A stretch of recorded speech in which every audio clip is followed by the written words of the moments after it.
Adaobi hurriedly searched for Ifeoma, her mind flooded with questions. How could the police claim Ifeoma was missing when she had been right here in this house, tormenting me for weeks? In the lively city of Lagos, where people wear wealth, money and power like a crown, lived Miss Adaobi Emekachi. Adaobi was a member of the upper class, known as the happening babes of Lagos. She was commonly known for her beauty, influence, and ego, which she used to belittle anyone she crossed paths with. Adaobi lived in a big mansion with servants who catered to her every need. Among them was Ifeoma, a quiet, illustrious maid who had served Adaobi for years, enduring her scorn and mistreatment. On a certain day, as she prepared for a gala that would be live streamed across Africa, disaster struck. Ifeoma, juggling a tray and her vibrating phone, accidentally knocked over Adaobi's favorite designer perfume. Adaobi exploded in anger, publicly humiliating Ifeoma in front of the entire household. The atmosphere felt really tense as Ifeoma bowed her head, her face momentarily flashing with an emotion Adaobi didn't catch. Unknown to Adaobi, this outburst was the final one. She had taken enough of the scorns, hateful words and attitude Adaobi had thrown at her ever since she started working in her home. She wasn't going to let it slide anymore. Ifeoma returned to her quarters, the corners of her lips curling ever so slightly into a simple smile. The time had come to set things in motion. That night, the household felt an inexplicable chill. Adaobi slept soundly, blissfully, unaware of the chains of events that her arrogance had unleashed.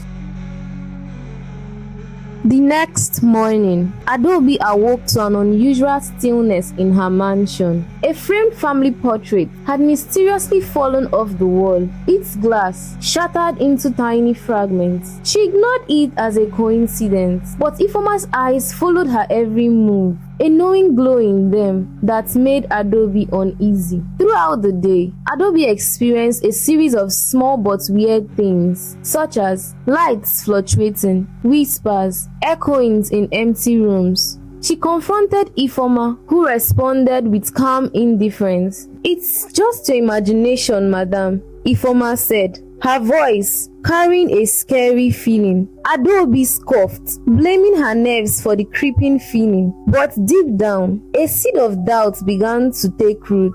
Could something or someone be toying with her? Sleep eluded Adaobi that night as her mind replayed the events of the day. When she finally slept off, intense nightmares engulfed her. She dreamt of faceless figures, whispering secrets that clawed at her sanity. In the shadows, a form that looked strangely like Ifeoma walked around her, watching her with cold, calculating eyes. Adaobi woke up in fear, drenched in sweat, her heartbeats racing as fast as a car. She dismissed it as stress, yet these dreams continued. Every other night after this, these dreams grew more intense, more fearful, and more real. The once confident Adaobi found herself dreading bedtime. Sleep no longer offered her peace, only torment and fears. Unknown to her, Ifeoma observed her condition with quiet satisfaction. Finally, this seed of doubt is blooming into a full-blown paranoia, just as she had intended. Desperate for distraction, Adaobi decided to host a midday meal for her elite friends. The event was a display of great wealth, yet amidst the chatters and laughters, a room filled with smiling faces, Adaobi felt a growing sense of unease. When Ifeoma entered the room to serve drinks, Adaobi caught a brief look in her eyes, calm, almost self-satisfied. This look terrified her, but she quickly brushed it off as nothing. Later that evening, Adaobi stumbled upon an old photograph in her drawer. It was an image of a young girl standing next to a woman who resembled Ifeoma. Questions flooded her mind. Who was this girl? What was her connection to Ifeoma? The pieces of a puzzle she hadn't even known existed began to fall into place, stirring a fear she couldn't yet comprehend. Unable to shake off the image, Adaobi confronted Ifeoma, demanding to know the truth about the photograph. Ifeoma met her gaze evenly, an unsettling calm in her behavior. "It's from a life long before I served you," she replied, incomprehensibly offering no further explanation. That night, as Adaobi lay in bed, the whispers returned, now louder and more clear.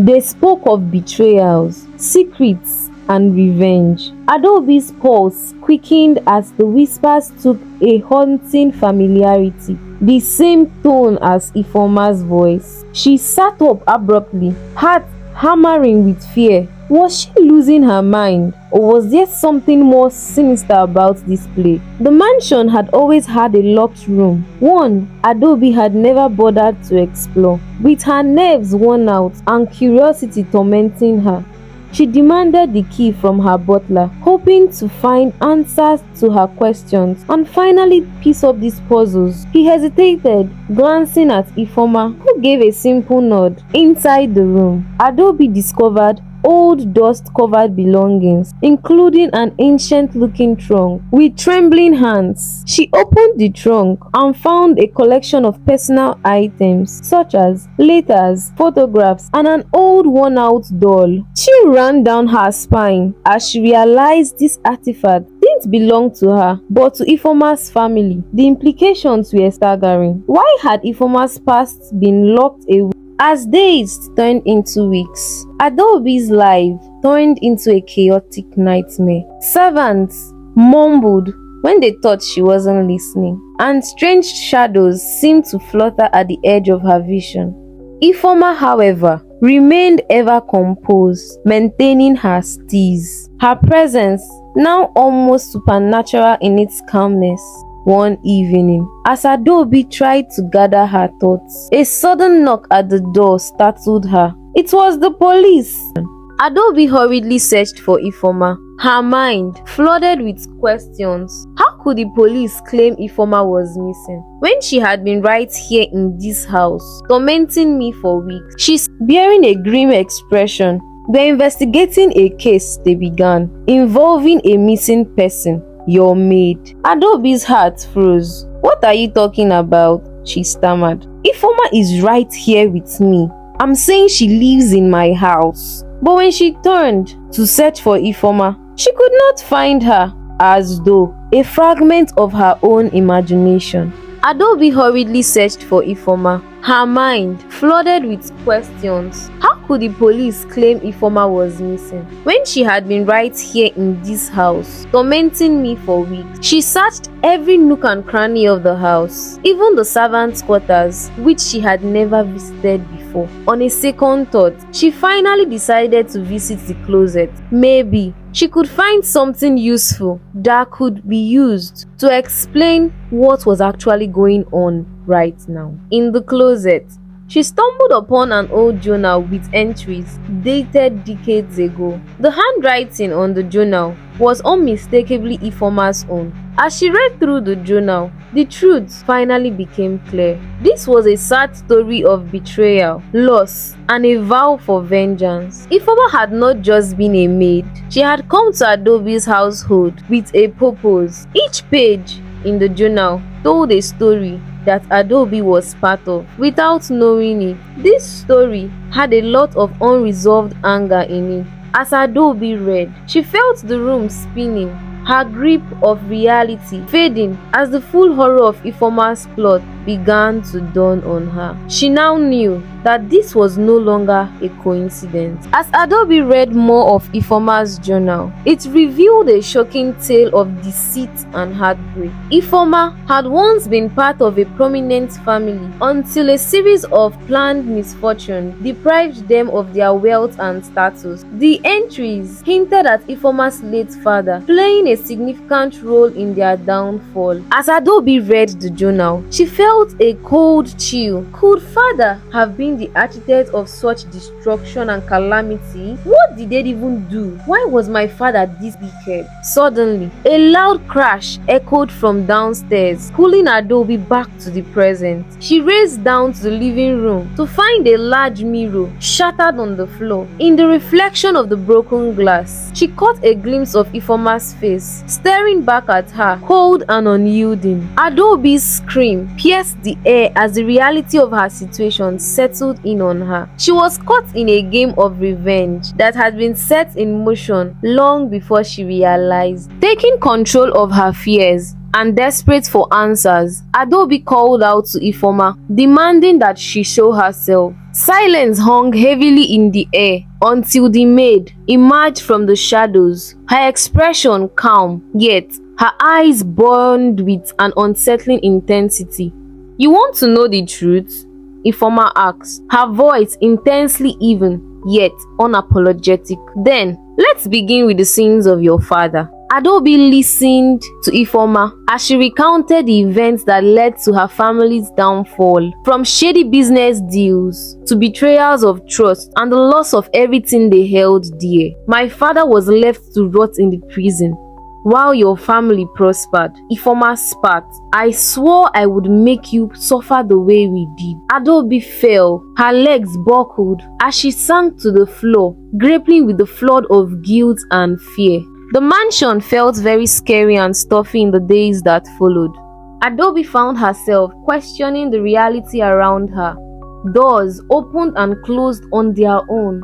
Whispers filled the hallways, and objects moved inexplicably. Ifoma was everywhere and nowhere, appearing when she least expected and vanishing without a trace. In a fit of desperation, Adaobi locked herself in the room, holding tightly to the journal that seemed to hold all her life's most precious secrets. "I am not mad. I am not mad," she repeated to herself, rocking back and forth. But as the shadows lengthened in the room, a voice, Ifoma's voice, whispered in her head, "Are you sure?" Adaobi screamed, flinging the journal across the room. The psychological trauma was wearing her down, pushing her closer and closer to the edge of sanity. Consumed by guilt, Adaobi decided to uncover the full extent of her father's wrongdoings. She ventured to her family's old lawyer, Mr. Obinna. Thankfully, he was still alive and well, hoping to find some clarity. Mr. Obinna reluctantly shared the files documenting her father's business dealings. Adaobi's father had been involved with many fraudulent activities capable of putting him behind bars. The list was staggering, from fraud to betrayal and the systematic destruction of Ifoma's family. He had been directly involved with every scheme. Armed with this knowledge, Adaobi confronted Ifoma once more, tears streaming down her eyes. "I didn't know," she stammered, "but I can try to make things right." Ifoma watched her, an unreadable expression on her face. "Right?" she echoed, a hint of bitterness in her tone. "You think you can make things right after all the pain we've endured?" For the first time in a long while, doubt flared in Ifoma's eyes. Was there room for redemption, or was it too late for both of them?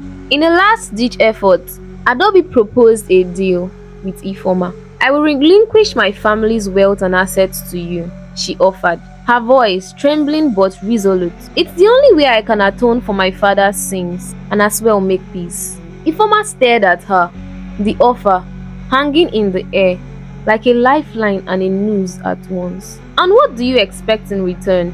Ifoma asked coldly. "Peace," Adaobi replied.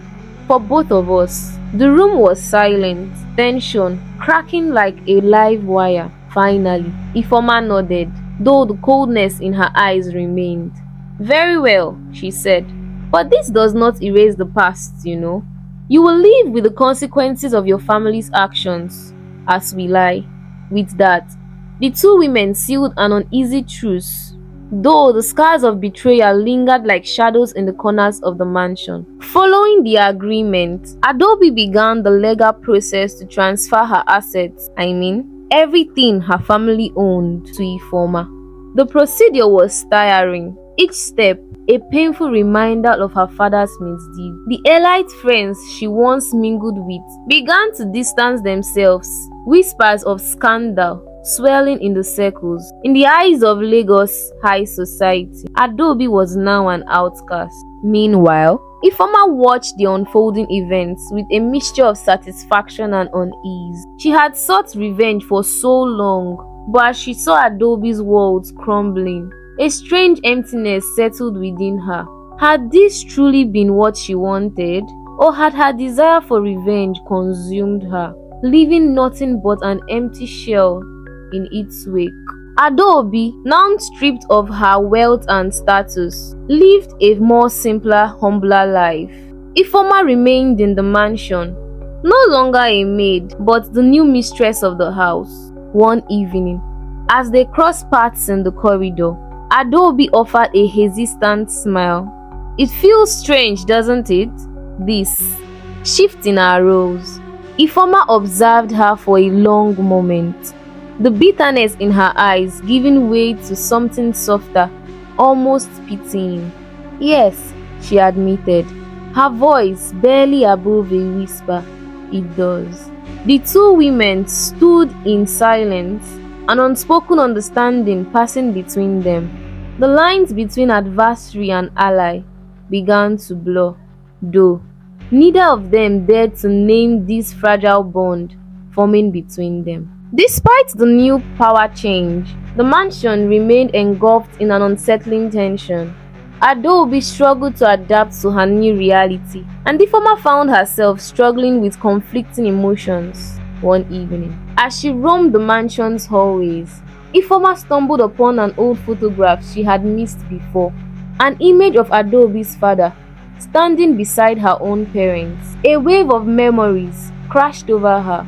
Her father had once trusted Adaobi's family, only to be betrayed.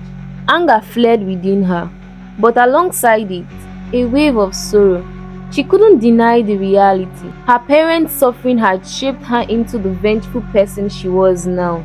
Returning to the room, she glanced at Adaobi through the crack in the door.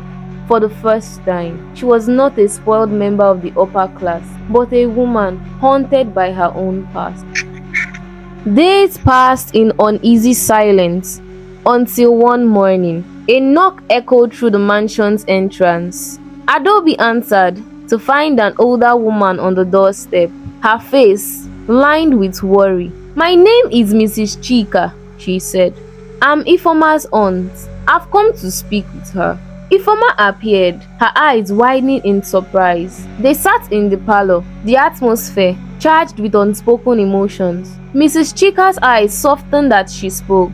"My child, I know what you've been through, and I know why you came here. But vengeance can be a double-edged sword. Your parents wouldn't want you to lose yourself in hatred." Ifeoma's composure cracked, a single tear slipping down her cheek. Was she truly avenging her family, or was she merely perpetuating a cycle of suffering? Mrs. Chika's words stirred something deep within Ifeoma. That night, she sat in the front of the mirror, staring at her own reflection. For years, she had worn her pain like armor, her quest for revenge guiding her every move. But now, faced with the ruins of Adaobi's life and the haunting memories of her own family, she began to question everything. Down the hall, Adaobi sat on her bed, holding her father's photograph. The man she had idolized so much had caused such pain and harm to a family, and now she was paying the price. She wondered if there was any way forward that didn't involve more suffering. Could she truly atone for her father's sins, or was she doomed to live in the shadows of his mistakes forever? The next morning, Ifeoma approached Adaobi, her expression sober. "I have been cruel," she admitted. "Perhaps too cruel." But my pain is not something I can simply let go. I don't expect your forgiveness, Adaobi said. But maybe we can find a way to live without destroying each other. The words hung in the air, a fragile olive branch between them. Ifeoma nodded, the hardness in her eyes softening. Perhaps, she said. But trust will take time, if it ever comes. And so, a truce was declared, not of friendship, but of mutual need to survive the storm they had created. Okay, so Mrs. Chika suggested they hold a small ritual to honor the past and seek closure, reluctantly. Ifeoma agreed, and Adaobi offered to assist. Together, they prepared a quiet ceremony in the garden, lighting candles and offering prayers to their ancestors. Ifeoma whispered words of longing and grief, her voice trembling with a mixture of sorrow and release. Adaobi, too, spoke words of regret, silently asking for forgiveness from the spirits of the past. As the candles flickered in the evening breeze, a sense of peace settled over them. It wasn't a complete healing yet, but it was a start. In that moment, they shared a quiet understanding that while the past couldn't be changed, they had the power to shape their future. Life in the mansion gradually shifted. Adaobi began taking on more household tasks, no longer the pampered socialite she once was. Ifeoma was no longer just a maid. The mansion, which had once echoed with tension, now felt different. It wasn't a harmonious sanctuary yet, but there was less hostility in the air. Adaobi's nightmares still plagued her, but they began to lessen in intensity, replaced by a new resolve to change. Ifeoma too found herself sleeping more peacefully, the weight of vengeance slowly lifting. One afternoon, Adaobi approached Ifeoma hesitantly. "I've been thinking," she began. "I have some skills that might help you. I could assist you in managing the properties I transferred to you." Ifeoma raised an eyebrow, wary of Adaobi's intentions. "Why would you want to help me?" she asked sharply. Adaobi sighed, her shoulders sagging. "Because I have to do something with my life," she admitted. "I can't undo the past, but I can try to create something better moving forward, for both of us." Ifeoma considered her words carefully, searching Adaobi's eyes for signs of deceit. Seeing none, she gave a slow nod.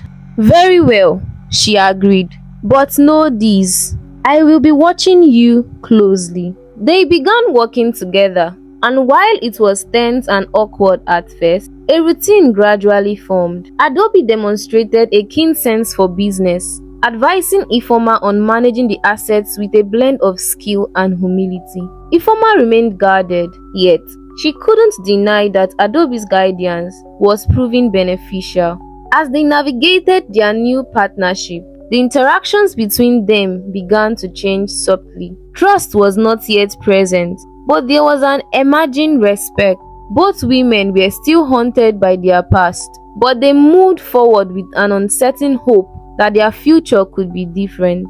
What had spread throughout Lagos society of Adaobi's fall from grace to grass, and Ifeoma's unexpected rise. When they ventured out together for the first time in months, they were met with stares, whispers, and judgmental looks. Adaobi held her head high, ignoring the glances, while Ifeoma walked beside her, exuding quiet strength. One of Adaobi's former friends approached, a sneer on her face. "I see you found your place," she mocked, eyeing Adaobi and Ifeoma disdainfully. Adaobi felt the sting, but stood firm. "Yes, I have," she replied evenly, glancing at Ifeoma. "And it's where I belong now." Ifeoma gave a subtle nod of approval. It was a small victory, but it signaled a new chapter in their intertwined lives. As words of their uneasy alliance spread, they received an unexpected invitation from one of Lagos' elite social gatherings. Ifeoma hesitated, knowing the event would be filled with people who once celebrated her status and now took pleasure in her downfall. Ifeoma, however, saw this as an opportunity to confront society's biases heads on. "We should go," Ifeoma said firmly, "not to seek acceptance, but to show that we refuse to be defined by their narrow-mindedness." Adaobi reluctantly agreed, and together they prepared for the event. On the night of the gathering, they arrived with a composed air, turning heads as they walked through the grand hall. Whispers and sneers filled the space, but both women stood tall, determined to face the judgment without flinching. At the gathering, Adaobi spotted a familiar face, Chief Okoro, a former business associate of her father's, who had played a key role in the betrayal that led to Ifeoma's family downfall. The encounter was inevitable. Adaobi's heart pounded as they approached him, Ifeoma's eyes burning with barely concealed fury. "Well, if it isn't the fallen princess and her newfound companion," Chief Okoro mocked, his eyes glittering with malice. Ifeoma stepped forward, her voice steady and cold. "The past may not be undone, Chief, but it is not forgotten. You will face your own reckoning someday." Her words hung in the air like a curse, leaving the man momentarily speechless. Adaobi remained silent, feeling the weight of both her father's sin and the powerlessness of the moment. The encounter left a sour taste, but as they walked away, Ifeoma squeezed her hand gently. "You faced him," she whispered. "That's a start." Back at the mansion, the event sparked a heated discussion.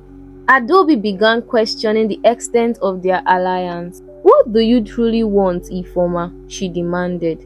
"Is it revenge, justice, or something else? I've given up everything. My wealth, my status. What more can I do?" Ifeoma's face hardened. "You think this is about material loss? This is about dignity, respect. Your father took that from my family, and society helped him do it." Her eyes softened slightly as she continued. "But I'm beginning to realize that tearing you down won't fill the void inside me." Adaobi was taken aback by this admission. "Then what will?" she asked quietly. Ifeoma shook her head, looking out the window into the darkness. "I don't know," she replied, her voice barely a whisper. For the first time, both women faced the uncomfortable reality that their vendetta had only led to mutual destruction. In the weeks that followed, Ifeoma and Adaobi found themselves working side by side more frequently. Their discussion, once filled with bitterness, backlashing, and distrust, began to take a new tone. They talked about their dreams, their fears, and the lives they wanted to build moving forward. Adaobi learned of Ifeoma's passion for supporting underprivileged women, while Ifeoma discovered Adaobi's genuine desire to atone by using her skills for meaningful change. An opportunity arose when they were invited to speak at a community center about their experiences. It was Ifeoma who pushed Adaobi to take the lead, insisting that it was time for her to confront her own role in the narrative. Nervous but determined, Adaobi spoke to the audience, admitting her past arrogance and ignorance of her father's actions. When she finished, there was a moment of silence, followed by an unexpected applause. Ifeoma joined her at the podium, her eyes reflecting a mix of pride and sadness. Late one evening, as they sat in the garden, Ifeoma brought up the subject that both had avoided for so long. "There is one more thing left," she began, her tone sober. "Your father's old mansion. It was originally my family's prop before it was." Adaobi froze, the implications hitting her like a tidal wave. "If you want it back, it's yours," Adaobi said, her voice strained. But understand, I had no part in that theft. I was just a child. Ifeoma nodded. I know, she replied. But reclaiming it is not just about land. It's about reclaiming a piece of my identity. And if you truly wish to make things right, help me restore it to its former glory. Not for wealth, but as a symbol of what was lost. Months later, Adaobi and Ifeoma stood side by side in front of the restored mansion. It was no longer a mere relic of the past, but a community center for women and children, representing hope and new beginnings. The transformation had been a collaborative effort, filled with long nights, arguments, and moments of deep reflection. As they cut the ribbon to mark the official opening, they exchanged a glance, filled with unspoken words. They had traveled a long, painful road, one that had stripped them of their illusions and forced them to confront unforgettable truths. Adaobi had learned humility and the power of self-forgiveness, while Ifeoma had found a path that allowed her to honor her family without being consumed by hatred.